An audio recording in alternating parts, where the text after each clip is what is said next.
we head to Pakistan now, where thousands of supporters of the jailed former Prime Minister Imran Khan are continuing to march towards the capital Islamabad, demanding his release.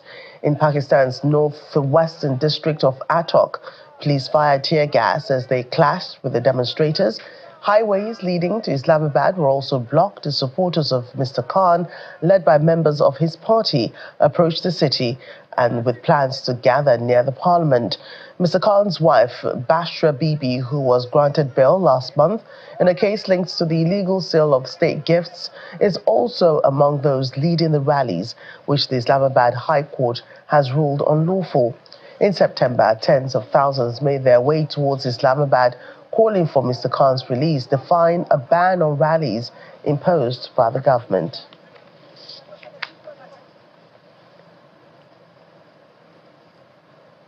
And now let's bring in the VOA's reporter in Islamabad, Ayaz Gul. Great to see you again after what I could imagine would have been quite a chaotic day in the capital, Islamabad, today.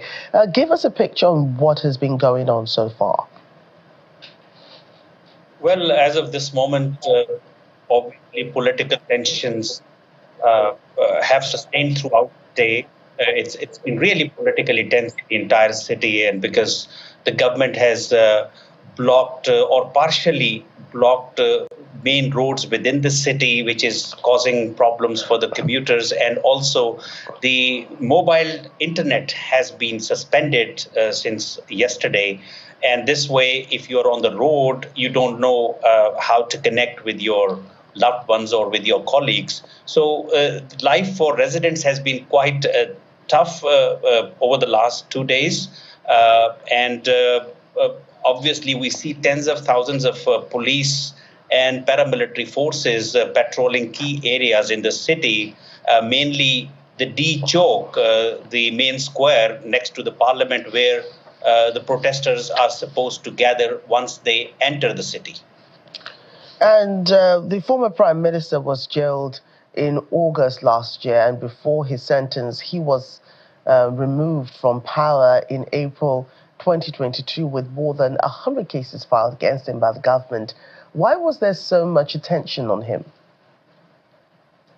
Well, let me just tell you that he remains, even though he has been in jail for more than 1 year, he remains the most popular Pakistani politician, and especially when he was removed from power back in 2022, the kind of support, street support that people witnessed after his removal was amazing, and this support has grown over the last couple of years. So the best way to keep him from his supporters was to somehow keep him in jail through these trumped-up charges against him that range from corruption to murder and sedition. Interestingly, all these cases, and in fact some convictions have taken place over the last couple of years, have either been overturned or suspended by appeals court. But he remains in jail, and I think that's what has prompted his party to come out on the streets in such large numbers. And we hear right now that thousands of supporters of Imran Khan are now almost knocking at the doors of Islamabad, so they could be entering the city anytime, and it could be an interesting situation developing by midnight. And we do know that Imran Khan's last arrest triggered his supporters to action, just like it's triggering it now, causing violence to erupt across the country. Now it seems the protesters seem fed up. What has been some of the comments as regarding this march, which has been described as the final call? Well, if you talk to ordinary citizens or ordinary people here in Islamabad, obviously they are fed up with these kind of blockages, the kind of policy that the government has adopted by, blocking roads and making life difficult for residents in Islamabad and other cities wherever the PTI, the Pakistan Tehreek-e-Insaf Party of Imran Khan, has given protest calls. So they are fed up. But, when you look at the supporters, the diehard supporters of the party, today the number of people that are trying to converge on Islamabad is huge. And primarily this is because this time, yes, there was some kind of people were upset that Khan is in jail and no proper leader is leading them out on the street so they can intensify their demands. This time, Imran Khan's wife, Bushra Bibi, the former first lady, is leading the protest, and that's why we see people coming out in such a large number. So finally, there is a leadership that they are looking up to, and that's why there is tension in Islamabad among the government circles that how to deal with the situation. Right, it is quite interesting that you mention his wife now leading, that protest. And in her address to the protesters, she said, and I quote her, "I will stand till my last breath and you have to support me. This is not just about my husband, but about this country and its leader." He's been behind bars for over a year, but it seems he still remains a dominant force of Pakistan opposition politics. You say he's quite popular, well, the most popular yet. Why is he so popular? Why do people like him so much? Well, that's a good question because he came to power on this slogan of rooting out corruption from government departments and bringing rule of law to this country. And that slogan has really helped him even after his removal, because what we saw in general elections in February this year, that his supporters, the candidates his party was backing, emerged as the largest force in the parliament, although they fell short of securing enough numbers to form the government. But if the man is in jail and still his candidates that he said he will be supporting win with such a in such a large number, and today we see that he is sitting in jail and has given a final call, according to him, to press for the demands that there should be rule of law in this country and there should be reversal of some of the constitutional amendments that the current government has introduced, because Khan has been saying that because they stole their party's mandate in the election, so they don't have any legitimacy to amend the constitution. So that this kind of a stance, this is the first time in Pakistan's political history that a political leader has basically spoken about the larger issue, which is lack of justice and lack of judicial reforms in this country. And, the powerful has been prevailing. That's why it seems that even people who are not supporters of PTI, they voted for him in large numbers. And, sitting in jail and giving a call and people coming out in such a large number, it really is a problematic situation for the government, because what if he comes out somehow after getting bails and all these legal challenges as he's facing? There could be a huge turnout of people, even making more problematic for the authorities in Pakistan. Ayaz, thank you for your time again today. Thank you. Away from Pakistan, lawmakers from Georgia's ruling party opened the first session of parliament today after last month's disputed election, defying a boycott by opposition parties who say the vote was illegitimate. The session also comes as supporters of Georgian opposition parties staged a sit-in outside parliament.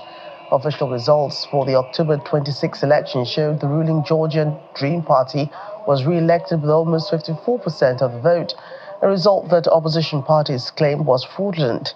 Observers say that the election was marred by violations which could have had an impact on results. Western countries have also said allegations of voter fraud must be investigated.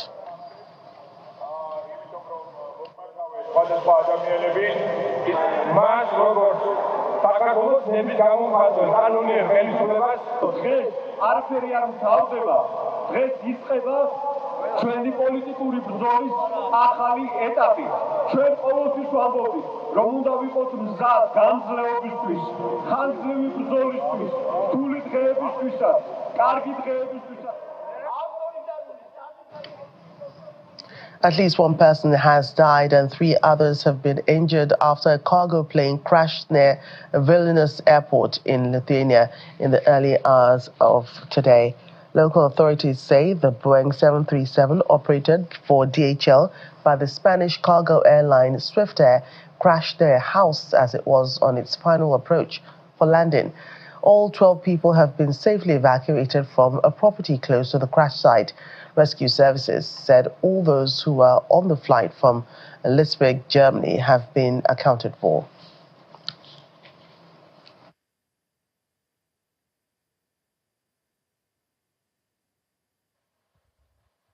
And more tragic news, this time off the coast of Madagascar, where at least 24 people have died after two boats carrying mostly Somali nationals tipped over. The two boats carried a total of 70 passengers. A statement from Somalia's Ministry of Foreign Affairs said efforts are underway to ensure the safe return of the survivors. The vessels were discovered adrift off Madagascar's north coast on Saturday in the Indian Ocean. It's believed their engines had failed. Survivors who were rescued by fishermen say they were trying to reach the French island of Mayotte, a common but dangerous route for Somali migrants seeking asylum. And in France, a prosecutor is asking for the maximum 20-year prison sentence for Dominique Pellicot, a man who organized the mass rape of his wife, Giselle Pellicot, for nearly a decade. The 71-year-old admitted to the charges of knocking his wife unconscious with drugs and sharing pictures and videos of the rapes in a trial that attracted worldwide attention. Speaking at a court in Avignon, France public prosecutor Laure Chibot said the maximum sentence, which is 20 years, is at the same time too little in view of the seriousness of the acts that were committed and repeated.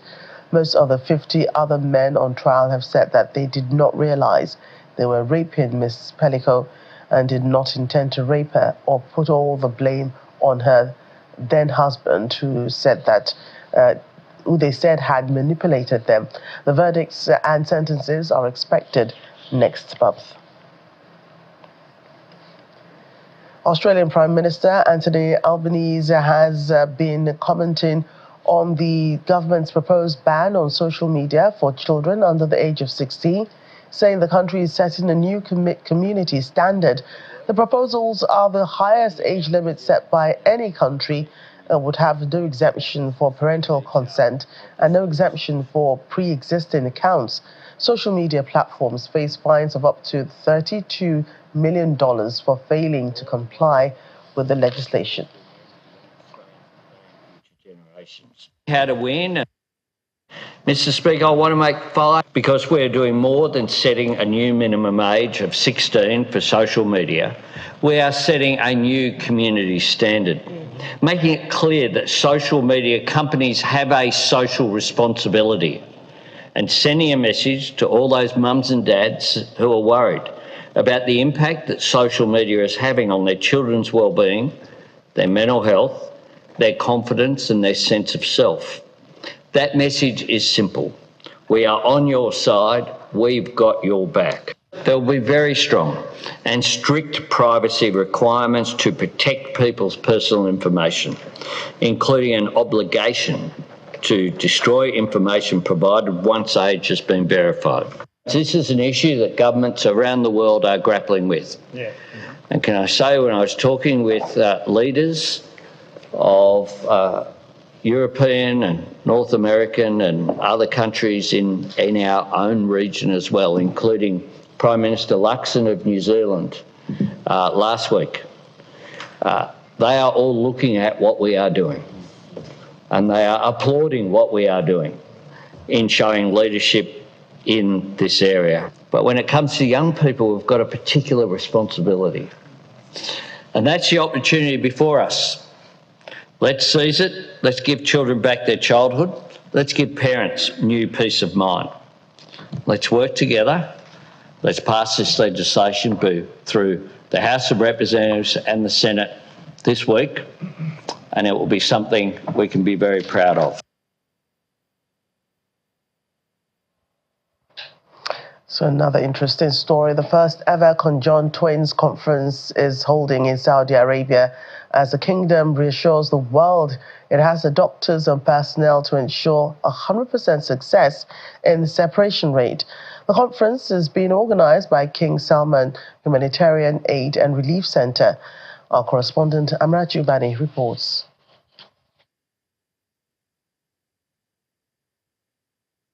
For the first time ever, there is a gathering of separated conjoined twins in one location.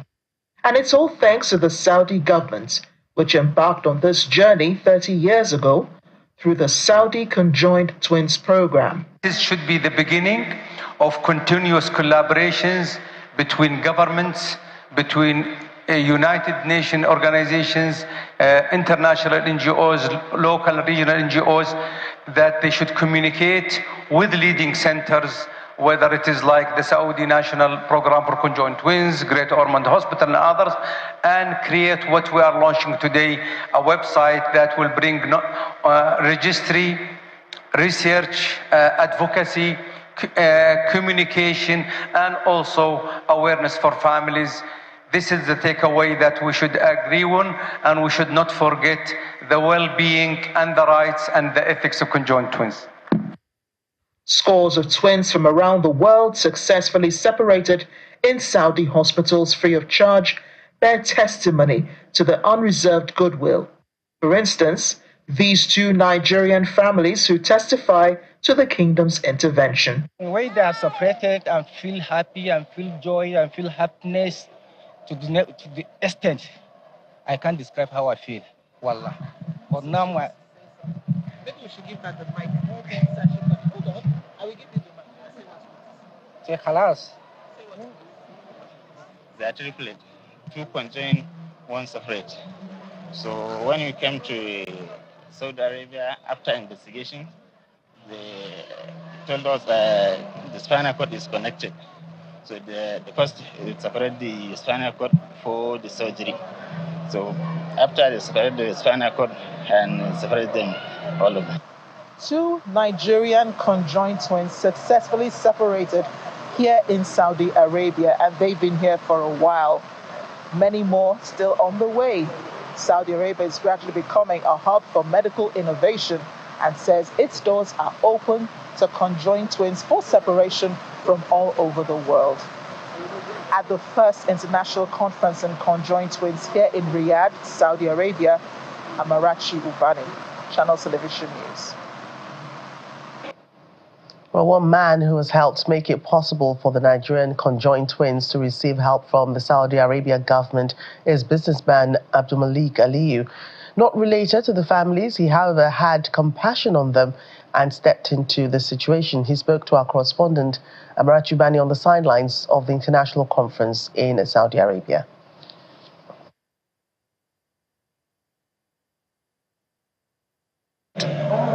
We don't know what to say. They give them stipend every month. The Saudi government give them stipend every month. That is one. They feed them. They're in a hotel for free. Even myself that accompanied them, I'm being taken care of.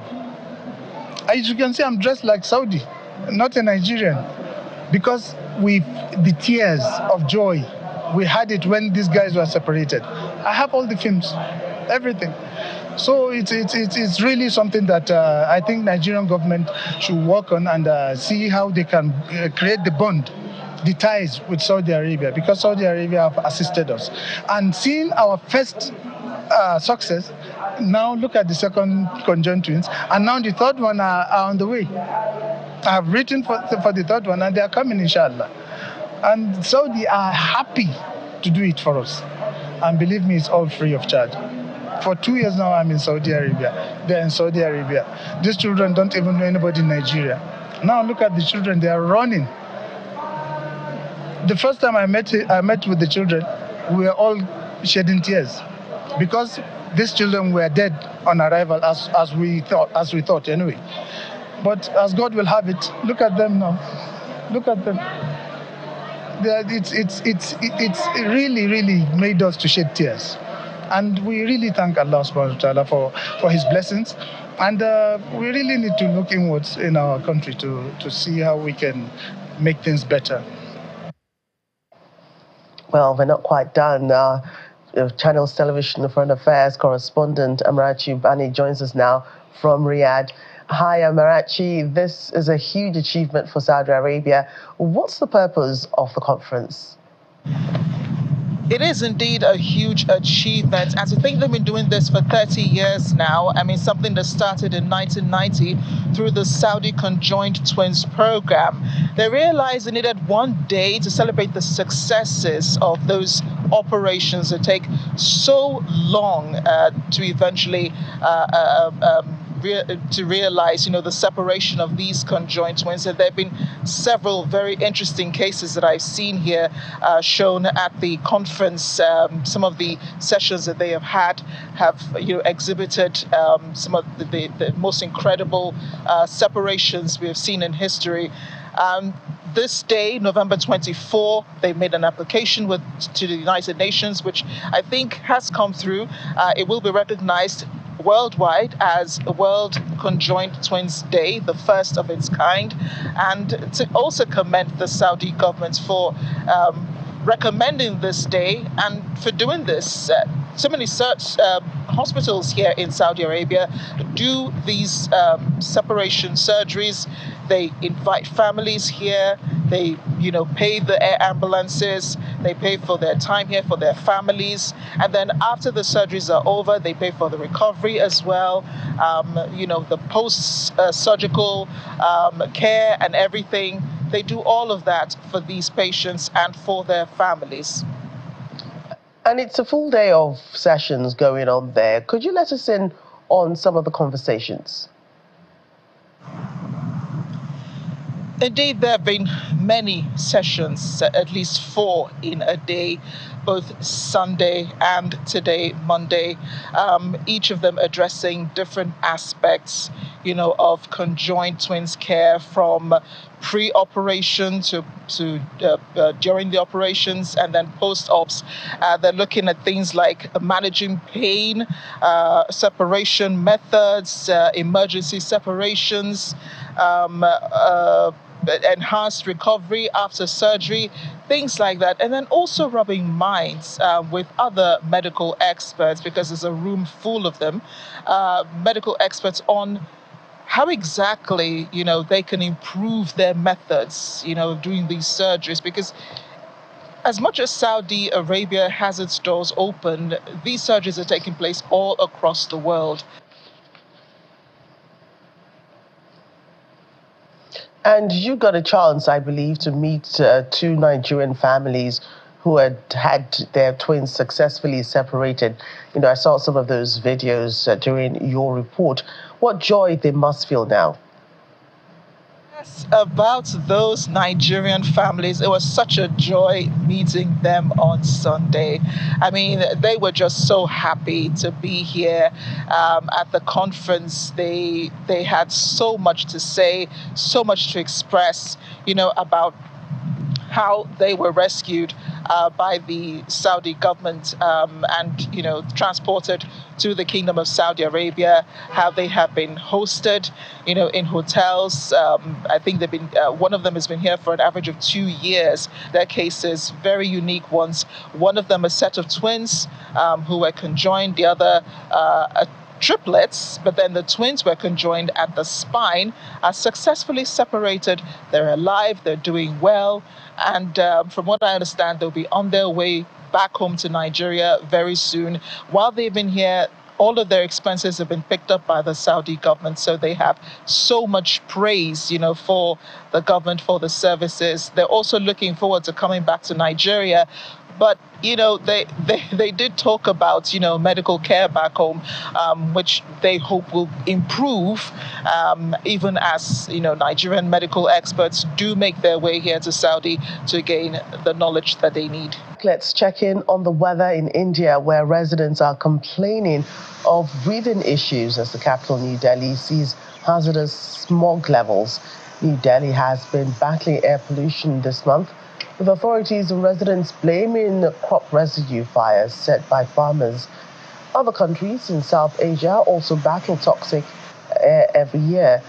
Residents have been warned to take measures, as some studies say that rising air pollution, cold air, trapped dust, smoke and emissions can cut a person's life expectancy by more than 5.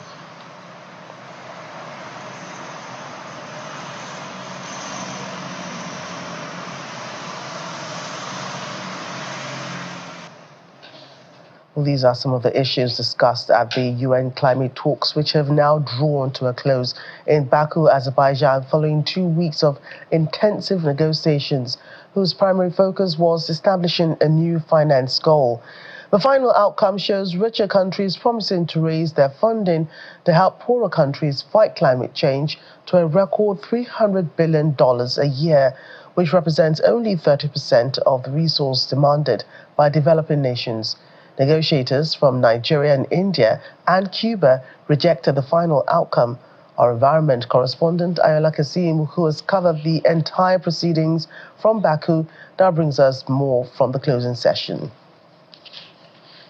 Parties to turn to Agenda 14, conclusion of the session. After an exhausting 2 weeks of negotiations, fraught with geopolitical divide, and 2 days after the conference was scheduled to end, witnessing 3 closing plenaries, COP29 President finally got an agreement in the early hours of Sunday, the 24th of November.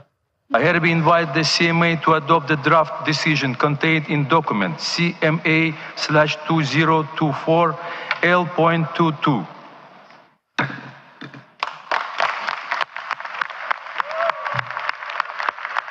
After the applause came the harsh criticism of the process.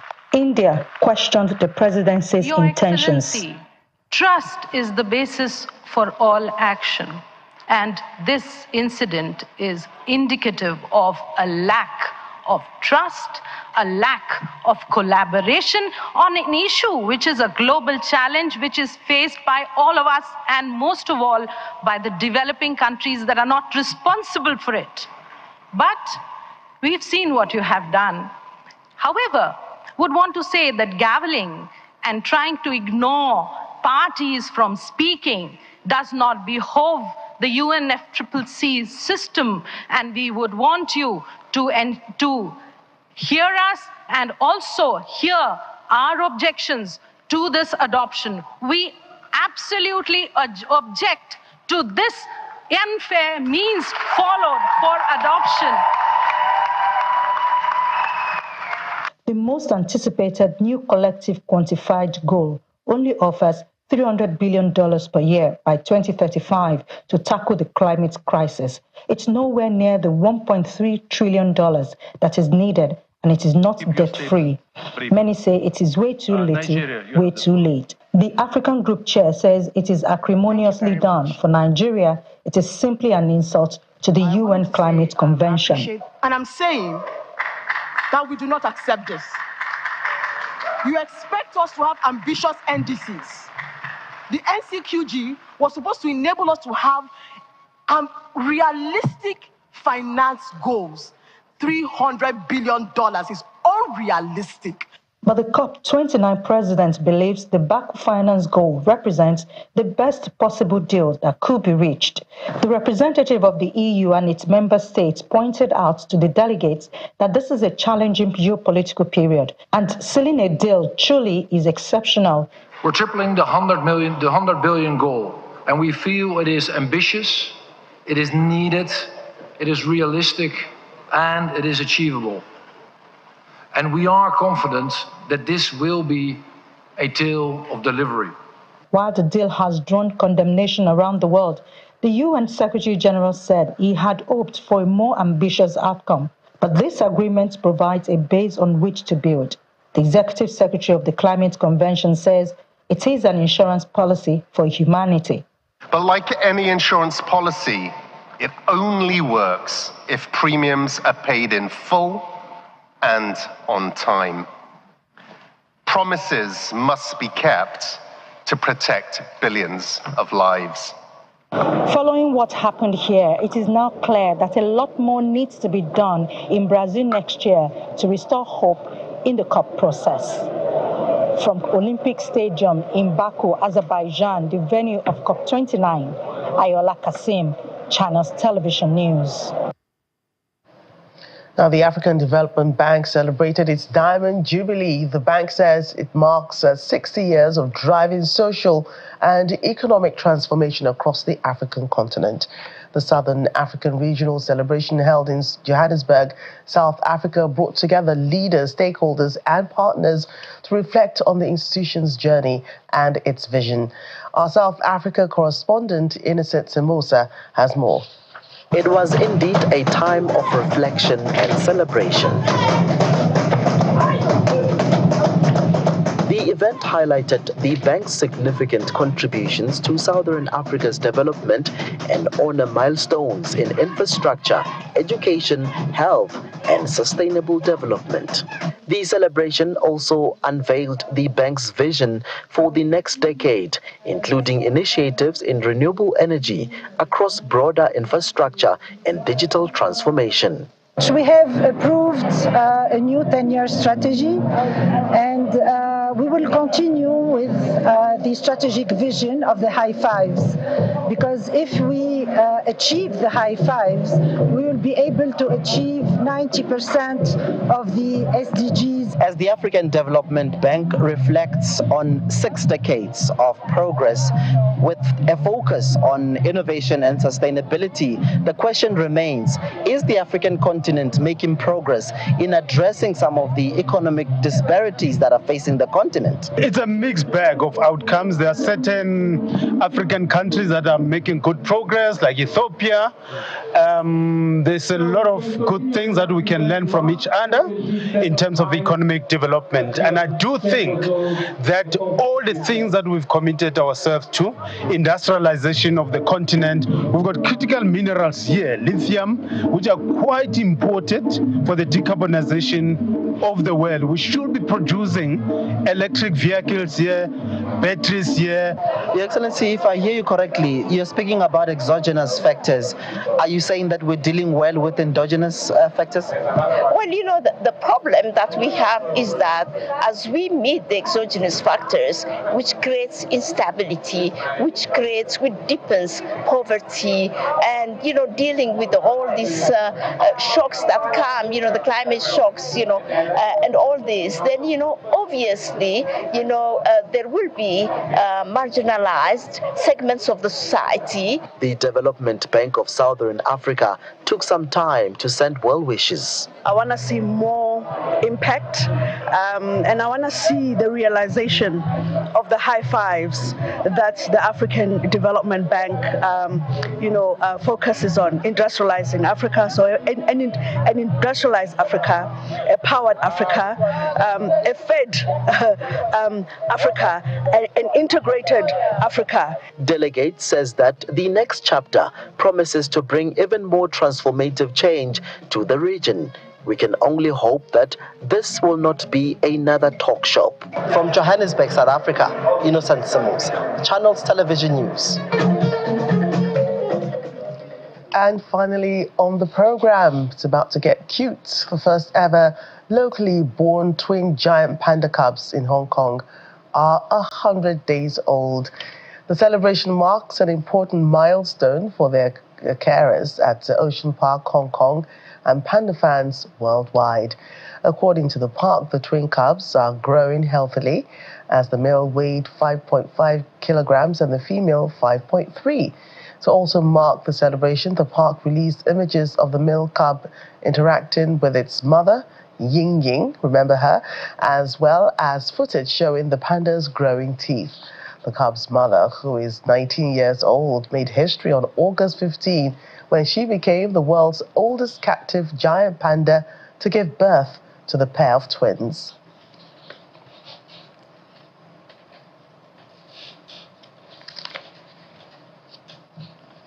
They're so cute. Well, that's our show today. Thank you so much for watching. I'm Joke Rogers.